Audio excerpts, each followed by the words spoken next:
Property में एक नया टैक्स 7E स्टेटमेंट क्या है और किन लोगों पर लागू होगा?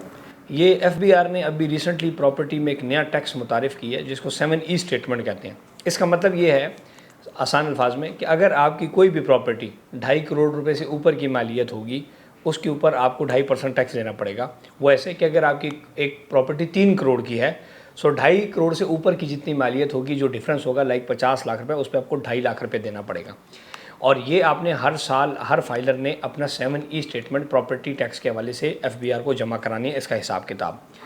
इसमें कुछ लोग को माफ़ी है, एग्जाम्पशन है। ऐसे वो लोग जिनको प्रॉपर्टी ख़रीदे हुए साल से कम हो गया, दूसरी वो प्रॉपर्टी जिसमें आप खुद रह रहे हो, तीसरी वो प्रॉपर्टी जो आपका बिज़नेस प्रेमिसेस है जिसमें आप बिज़नेस कर रहे हो, और चौथी वो प्रॉपर्टी जो किसी फोर्सेस के शुहदा के उसकी हो, और पांचवी वो जो कि एग्रीकल्चर लैंड हो। सो वो इसमें से बरी हैं।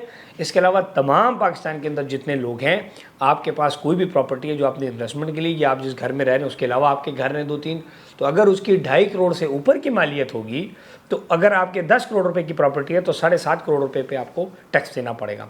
सो ये एक गवर्नमेंट ने निकाला। इसके लिए मज़ीद अगर कोई टैक्स जमा कराना चाहेगा तो वो लॉयर से या जो टैक्स कंसल्टेंट हैं उनसे मशवरा करके ये टैक्स अपना जमा करा सकते हैं, लेकिन इसको जमा कराना इंतहाई लाजिम है। अदरवाइज़ फिर आपको नोटिस आ सकता है, फिर आपका बैंक अकाउंट गवर्नमेंट फ्रीज़ भी कर सकती है अपनी टैक्स कलेक्शन के लिए, या आपको कुछ भी हो सकता है। सो बजाय कि आप फिर ट्राइब्यूनल में जाएँ, अपील में जाएँ और फिर मसाइल में जाएँ, तो जो एक मुनासिब टैक्स बनता है बतौर ज़िम्मेदार शहरी होने के, हमें वो जमा कराना चाहिए।